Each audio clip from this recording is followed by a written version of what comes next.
ሰላም ጤና ይስጥልን የተወደዳችሁና የተከበራችሁ ውድ ቻናላችን ተከታታዮች በእያላችሁበት ሰላማችሁ ይብዛልን። እንደምን አረፈዳችሁ? አምላክ ይመስገን እኔ በጣም ደህና ነኝ። የምትገኙት አራዳ ሜዳ ኦፊሻል ዩቲዩብ ገጻችን ላይ ነው። ለቻናሉ አዲስ ከሆናችሁ የዩቲዩብ ገጹን ሰብስክራይብ በማድረግና የደወል ምልክቷን በመጫን የቻናላችን ቤተሰቦች እንድትሆኑ የአክብሮት ግብዣችን ነው። እንዲሁም ደግሞ ፕሮግራሙን ስትጀምሩት ዩቲዩብ ለበርካቶች ፕሮግራሙ እንዲያደርሰው ቪዲዮን ላይክ እያደረጋችሁ መጀመራችሁን አስታውሱ። ለመላው እስልምና እምነት ተከታይ አድማጭ ተመልካቾቻችን እንኳን ለኢድ አልፈጥር በዓል በሰላም አደረሳችሁ ለማለት እንወዳለን። መልካም በዓል እንዲሆንላችሁም እንመኛለን። የአራዳ ሜዳ ኮሜንታተር ተስፋ ወርቅ ሉልሰገድ አብሬያችሁ ቆይታ አደርጋለሁ። ፈጣሪ ፈቅዶ በዚህኛው ፕሮግራማችን ላይ ዛሬም ከእናንተ ጋር ተገናኝተናል። የተለያዩ ርዕሰ ጉዳዮችን እንመለከታለን። በዚህኛው ፕሮግራማችን ክፍል በዚህ ዓመት አርሰናልን ውጤታማ እያደረገው ስለሚገኝ አንድ ታክቲካል ጉዳይ የምንመለከት ይሆናል ማለት ነው። እንግዲህ በዚህ ዓመት አርሰናል ለአራት ትልልቅ ዋንጫዎች የተፎካከረ ነው የሚገኘው። በካራቦ ካፕ የፍጻሜ ጨዋታውን እሁድ ዕለት ከማንቸስተር ሲቲ ጋር በዌምብሌይ ስታዲየም ያከናውናል። እንዲሁ ደግሞ በኤፍኤ ካፕ ሩብ ፍጻሜ ደርሷል። ከሳውዛምፕተን ጋር ጨዋታውን ያከናውናል። በቻምፒየንስ ሊጉም በተመሳሳይ ሩብ ፍጻሜ የደረሰ ቡድን ነው። ከስፖርቲንግ ጋር ጨዋታውን ያከናውናል። ፕሪሚየር ሊጉን ደግሞ ለማሸነፍ የመጨረሻ 7 ጨዋታዎችን ብቻ እየጠበቀ ይገኛል ማለት ነው። ታዲያ አርሰናልን በዚህ ውድድር ዓመት በእነዚህ ሁሉ ዋንጫዎች ላይ ከፍተኛ ተፎካካሪ ሆኖ ሲቀርብ አርሰናልን ለውጤታማነት እንዲገሰግስ እያደረገው የሚገኝ አንድ ታክቲካል ሚስጥር አለ። አርቴታ ምን አይነት ታክቲክ ነው በየጨዋታዎቹ ላይ እየተጠቀመው የሚገኘው የሚለውን ነገር እዚህኛው ፕሮግራማችን ላይ እናነሳለን።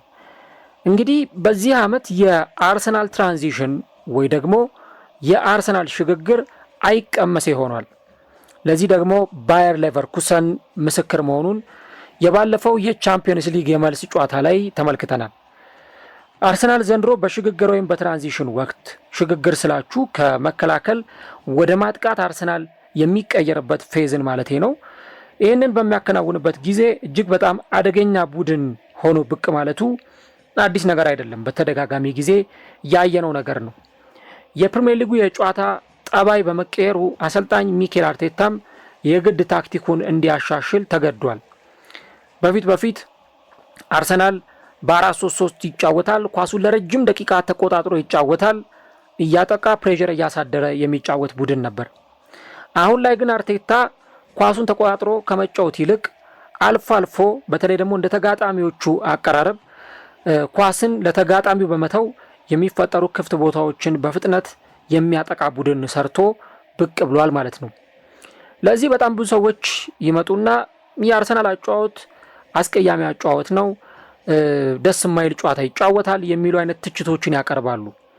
ግን ደግሞ አርሰናል እንዲህ ባለው መንገድ እጅግ በጣም ጠንካራ የሆነ ስትራክቸርን ሜዳ ላይ እያሳየን ይገኛል። ለምሳሌ በባለፈው ክረምት አርሰናልን ከተቀላቀሉ ተጫዋቾች መካከል ማርቲን ዙቢሜንዲ፣ ኤቤሪቺ ኤዜ፣ ኖኒ ማዱዌኬ እና ቪክተር ዩኬሬስ ለዚህ አዲስ የታክቲክ ለውጥ ትልቅ ግብዓት የሆኑ ተጫዋቾች ናቸው። ይህም አርሰናል በሽግግር ወቅት ያለውን የማጥቃት አቅም እንዲያሳድግ ረድቶታል። በርካታ ቁጥራዊ መረጃዎች ወይም ደግሞ ስታቶች እንደሚያሳዩት አርሰናል በመሃል ሜዳ ላይ ኳስ ነጥቆ በ7 ሰከንድ ውስጥ ወደ ግብ ክልል የሚደርስበት ፍጥነት 5% አርቴታ ክለቡን ከያዘበት 2019 ወዲህ ከፍተኛው ቁጥር ሆኖ ተመዝግቧል ማለት ነው። ተጋጣሚው ኳስ ይዞ በሚጫወትበት ጊዜ አርሰናል በፍጥነት ያንን ኳስ በ5 ሰከንዶች ውስጥ ኦልሞስት በ6 ሰከንዶች ውስጥ ያንን ኳስ ቀምቶ ወደ ተቃራኒው የግብ ክልል ውስጥ መድረስ ይችላል ማለት ነው። ይህም ደግሞ አርቴታ አርሰናልን ከያዘበት ጊዜ ጀምሮ እጅግ በጣም ከፍተኛ የተባለው ቁጥር ነው። ይህ የአርሰናል ትራንዚሽን ወይም ደግሞ ከመከላከል ወደ ማጥቃት የሚያደርገው ሽግግር በአውሮፓ ቻምፒየንስ ሊጉም ላይ እጅግ ግልጽ በሆነ መልኩ ታይቷል። በውድድሩ ላይ ቢያንስ 150 ጊዜ ኳስ ነጥቀው ከሚጫወቱ ክለቦች መካከል አርሰናል በመሃል ሜዳ በሚጀመሩ ፈጣን ሽግግሮች ቀዳሚው ክለብ አድርጎታል። አርሰናል ቻምፒየንስ ሊግ ላይ ውጤታማ ነው ብለን ስንል አንዱ ይህ ድብቅ መሳሪያ መሆኑን ልንመለከት ያስፈልጋል። ይህም ከባለፈው ውድድር ዘመን ጋር ሲነጻጸር በ2 እጥፍ የአርሰናል የማጥቃት ትራንዚሽን ጨምሮ እናገኘዋለን።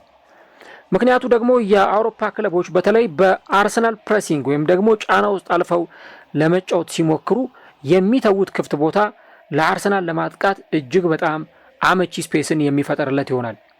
በተጨማሪም የቡድኑ አካላዊ ጥንካሬ ወይም ደግሞ ፊዚካሊቲ ከአውሮፓ ተጋጣሚዎቹ የተሻለ በመሆኑ በትራንዚሽን ወይም ደግሞ በሽግግር ወቅት አርሰናል ብልጫ እንዲያገኝ ረድቶታል።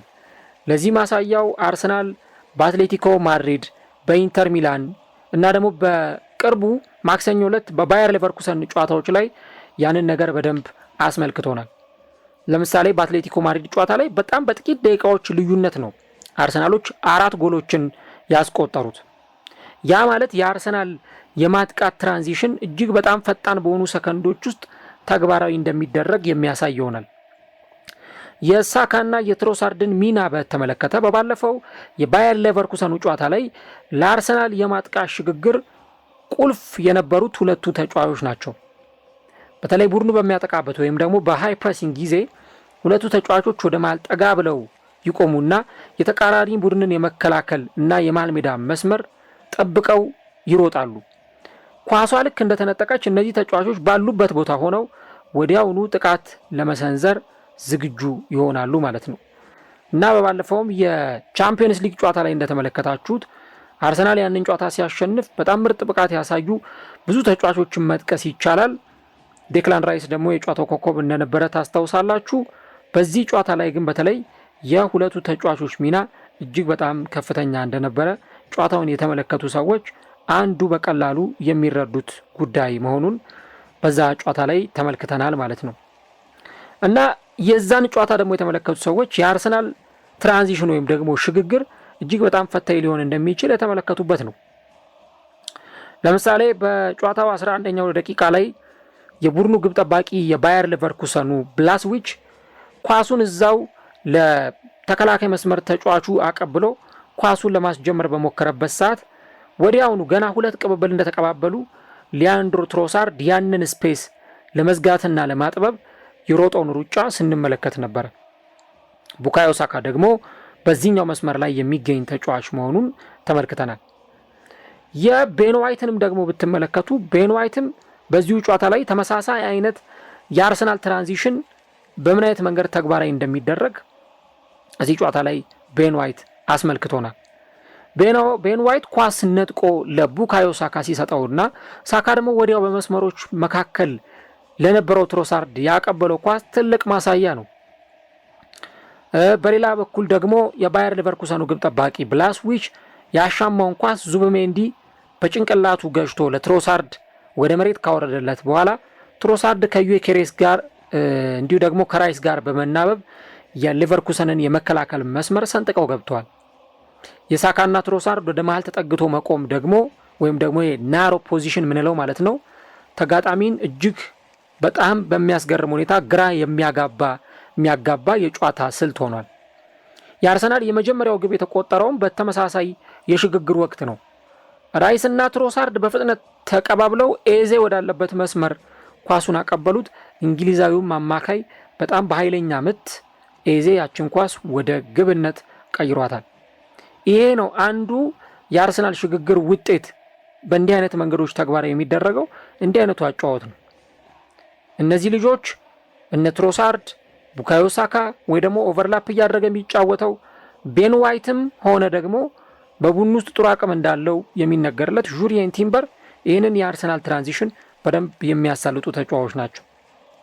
ኤበሬቺ ኤዜ በተለይ ደግሞ እንዲህ አይነት ስፔሶችን ካገኘ እንዲህ አይነት የማጥቃት ክፍተቶችን ካገኘ እንዴት አይነት ሙከራዎችን ሊያደርግ እንደሚችል በምን አይነት መንገድ ሊጫወት እንደሚችል ይታወቃል። እና ተመሳሳዩን አይነት ነገር ነው እነ ትሮሳርድም ያደረጉት። በቀላሉ ደግሞ ኤበሬቺ ኤዜም ያችን ጎል ያስቆጠረው እንዲህ ባለው ምክንያት መሆኑን ጨዋታው ላይ ተመልክተናል። ባየር ሌቨርኩሰኖች ለማጥቃት ወደፊት ይወጣሉ። ያንን ኳስ አርሰናሎች በትራንዚሽን መልሰው ይቆጣጠሩታል። ከዛ በኋላ ወደ ግብነት የሚቀየርበትን መንገድ ይፈጥራሉ ማለት ነው። ለባየር ሌቨርኩሰንም ሆነ ሌሎች ተጋጣሚዎች አንዱ በጣም አስቸጋሪ የሆነው ነገር አርሰናል በጥቂት ሰከንዶች ውስጥ የተጋጣሚው የግብ ክልል የመድረሱ ጉዳይ ነው።